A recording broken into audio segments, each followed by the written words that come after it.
ఉత్తర తెలంగాణలో కురిసిన భారీ వర్షాలతో ప్రాజెక్టులు నిండాయి. ప్రాజెక్టులోకి భారీగా వరద వస్తుండటంతో గేట్లను లిఫ్ట్ చేశారు. ప్రాజెక్టుల దిగువ ప్రాంత ప్రజలను అధికారులు అప్రమత్తం చేశారు. 2-3 రోజులుగా కురుస్తున్న వర్షాలతో ఉమ్మడి కరీంనగర్, ఆదిలాబాద్, నిజామాబాద్, వరంగల్ జిల్లాలో వాగులు ఉధృతంగా ప్రవహిస్తున్నాయి. దీంతో చాలా గ్రామాలకు రాకపోకలు నిలిచిపోయాయి. లోతట్టు ప్రాంతాలు జలమయమయ్యాయి. వందలాది ఎకరాల్లో పత్తి, వరి, సోయా పంటలు దెబ్బతిన్నాయి. ప్రాజెక్టుల వద్ద ప్రస్తుత పరిస్థితి, వరద ప్రభావిత ప్రాంతాలపై ఎల్లంపల్లి ప్రాజెక్టు నుంచి మా కరెస్పాండెంట్ రాజు పటేల్ అందిస్తారు. ఉత్తర తెలంగాణలో కురిసినటువంటి భారీ వర్షాలతోటి ఉమ్మడి ఆదిలాబాద్, ఉమ్మడి నిజామాబాద్, ఉమ్మడి కరీంనగర్, ఉమ్మడి వరంగల్ జిల్లాలో కూడా భారీగా ప్రవాహం ఇంకా కొనసాగుతుందని చెప్పవచ్చు. వాగులు చాలా ఉధృతంగా ప్రవహిస్తున్నాయి. ప్రాజెక్టులకు కూడా భారీగా వరద నీరు వచ్చి చేరింది. దీంతో ఉత్తర తెలంగాణలో ప్రాజెక్టులు అన్నిటి కూడా పూర్తి స్థాయిలో నిండిపోయి గేట్లన్నిటి కూడా లిఫ్ట్ చేయడం జరిగింది.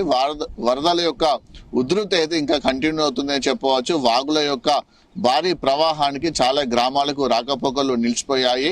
వందలాది ఎకరాల్లో భారీగా కూడా పంట నష్టం జరిగింది. రోడ్లు తెగిపోయి చాలా మండలాలకు, జిల్లాలకు కనెక్టివిటీ కూడా పూర్తిగా నిలిచిపోయింది.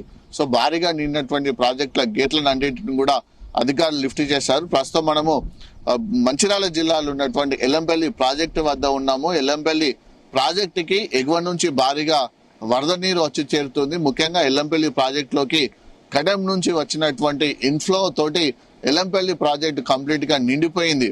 సో నిన్న పూర్తిగా నిండిపోయినటువంటి ఎల్లంపల్లి ప్రాజెక్టు యొక్క 20 గేట్లను లిఫ్ట్ చేసి దాదాపు 3 లక్షల క్యూసెక్ల వాటర్ ని నిన్న రిలీజ్ చేశారు. క్రమక్రమంగా ఎగువ నుంచి వరద ప్రవాహం తగ్గుతుండడము, ఇన్ఫ్లో తగ్గడం వలన ఈ రోజు 10 గేట్లను మాత్రమే లిఫ్ట్ చేశారు. కేవలం 50,000 క్యూసెక్ల వాటర్ మాత్రం రిలీజ్ చేశారు. ప్రస్తుతం మనం చూస్తున్నాము ఎల్లంపల్లి ప్రాజెక్టు నుంచి రిలీజ్ అయి దిగువకు వెళ్తున్నటువంటి గోదావరి నీటిని మనము చూస్తున్నాము. ఇది చాలా ఇంపార్టెంట్ ప్రాజెక్టు. ఎల్లంపల్లి ప్రాజెక్టు అంటే తెలంగాణలోని చాలా మిగతా ప్రాజెక్టులు అన్నిటికీ కూడా గోదావరి నది నీటిని తరలించేటువంటి ప్రాజెక్టులలో ఇదే ఇంపార్టెంట్ ప్రాజెక్ట్ కాబట్టి ఎల్లంపల్లి ప్రాజెక్ట్ లో వాటర్ స్టోరేజ్ అనేది కూడా చాలా అత్యంత కీలకమైనటువంటి దానికి కాబట్టి అధికారులు ఎప్పటికప్పుడు వస్తున్నటువంటి వరద ప్రవాహాన్ని, కురుస్తున్నటువంటి వర్షాన్ని అంచనా వేసుకుంటూ ఎల్లంపల్లి ప్రాజెక్ట్ లో వాటర్ స్టోరేజ్ చేస్తారు. ఎల్లంపల్లి ప్రాజెక్టు పూర్తి స్థాయి నీటి నిల్వ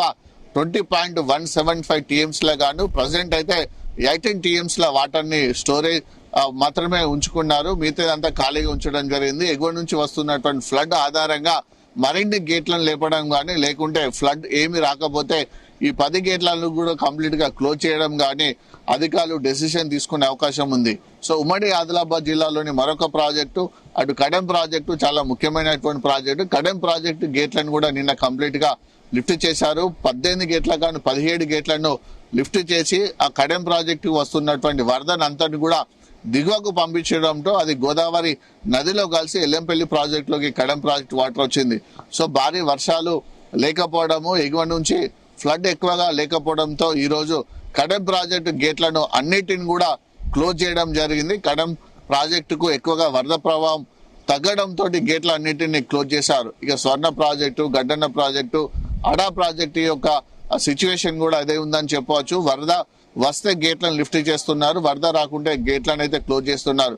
ప్రస్తుతానికైతే ఉమ్మడి ఆదిలాబాద్ జిల్లాలో ఉన్నటువంటి ప్రాజెక్టులు అన్నిటి కూడా కంప్లీట్ గా నిండు కుండలా అయిపోయి పూర్తి స్థాయి కెపాసిటీకి వచ్చాయి. ఇక భారీ వర్షాల కారణంగా, వరద కారణంగా కూడా వందలాది ఎకరాల్లో పంట నష్టం జరిగింది. పంట నష్ట అంచనాలకు సంబంధించి కూడా అధికారులు కసరత్తు చేసుకుంటున్న సిచ్యువేషన్ అయితే కనిపిస్తుంది. ప్రభుత్వం నుంచి ఆదేశాలు రాగానే వ్యవసాయ శాఖ ఇటు రెవెన్యూ శాఖ కలిసి కూడా పంట నష్టాన్ని అంచనా వేసుకోవడానికి సిద్ధంగా ఉన్నారు. ఇక కరీంనగర్ జిల్లాలోని అటు ఎల్ఎండి ప్రాజెక్టులకు కూడా వరద నీరు వచ్చి చేరుతుంది. ఇక నిజామాబాద్ లో ఉన్నటువంటి ఎస్ఆర్ఎస్పి ప్రాజెక్టు కూడా తెలంగాణకు వరప్రదాయం అని చెప్పవచ్చు. ఎస్ఆర్ఎస్పి ప్రాజెక్టు గత వారం రోజుల క్రితం వరకు కూడా ఎక్కువగా నీటి ఎద్దడితోటి ఉన్నటువంటి సిచ్యువేషన్ లో ఎగువ నుంచి వస్తున్నటువంటి వర్షాల వలన కూడా భారీగా అటు ఎస్ఆర్ఎస్పి ప్రాజెక్టులోకి వరద నీరు వచ్చి చేరింది. ప్రస్తుతానికి 1,50,000 క్యూసెక్లకు పైగా ఇన్ఫ్లో అటు ఎస్ఆర్ఎస్పి ప్రాజెక్టులకు వస్తుంది. మొత్తము నీటి నిల్వ 80 టీఎంసీలే కాదు ప్రజెంట్ 61 టీఎంసీల నీరు అటు శ్రీరామ్ సాగర్ ప్రాజెక్ట్ లో ఉంది. మరొక 15 టీఎంసీల కనుక ఫుల్ఫిల్ అయిపోతే అటు శ్రీరామ్ సాగర్ ప్రాజెక్టు గేట్లను కూడా తెరిచే అవకాశం ఉంది. ఇక గోదావరి నది ప్రవాహం మనం చూస్తున్నటువంటి నీళ్ళంతా కూడా దిగువన ఉన్నటువంటి కాళేశ్వరం వద్ద వెళ్తుంది. అక్కడ మేడిగడ్డ లక్ష్మీ బ్యారేజ్ వద్ద కూడా ఎక్కువగానే ఫ్లో కొనసాగుతుంది. 3,50,000 క్యూసెక్ల అక్కడ వాటర్ అంతా కూడా మేడిగడ్డ లక్ష్మీ బ్యారేజ్ వద్ద దిగువకు వెళ్తుంది. ఈ నీరంతా కూడా మనకు అటు భద్రాచలం వరకు వెళ్తుంది. బాసర నుంచి భద్రాచలం వరకు గోదావరి నది ఉరకలు వేస్తుందని చెప్పవచ్చు. దాంతో పాటు ఇటు కరీంనగర్, వరంగల్, జయశంకర్, భూపాల్పల్ జిల్లా, ములుగు జిల్లాలో కూడా వాగులు ఇంకా ఎక్కువగా ప్రవహిస్తున్నాయి. ముఖ్యంగా ములుగు జిల్లాలో ఉన్నటువంటి బుగద జలపాతానికి ఇంకా వరద ప్రవాహం ఎక్కువనే కంటిన్యూ అవుతుంది. తెలంగాణ నయగారగా పిలిచేటువంటి బుగద జలపాతం వద్ద వరద ఉధృతి ఎక్కువగా ఉన్న నేపథ్యంలో అక్కడికి టూరిస్టులను మాత్రం అలో చేయడం లేదు. ఎందుకంటే వాళ్ళ సేఫ్టీలను దృష్టిలో పెంచుకొని చాలా దూరంలోనే వాటిని ఆపేస్తున్నారు. సో ఇటు పెద్దపల్లి, జయశంకర్, భూపాల్పల్ జిల్లా, మంచిర్యాల, కొమరంభీం, ఆసిఫాబాద్ జిల్లాలో విస్తరించినటువంటి సింగరేణి గనుల్లో కూడా భారీ వర్షాల కారణంగా గోల్డ్ ప్రొడక్షన్ కూడా అంతరాయం ఏర్పడింది. సింగరేణి కూడా బొగ్గు ఉత్పత్తికి అంతరాయం ఏర్పడడంతో కోట్లలో అటు నష్టం వాటిల్లింది.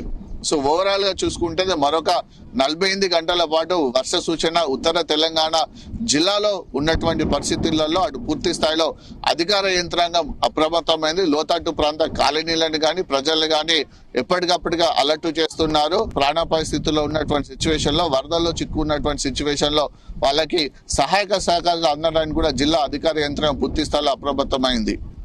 ఇది ఉత్తర తెలంగాణ జిల్లాకు సంబంధించినటువంటి వర్షపాతాలకు సంబంధించినటువంటి పూర్తి డీటెయిల్స్. Over to studio.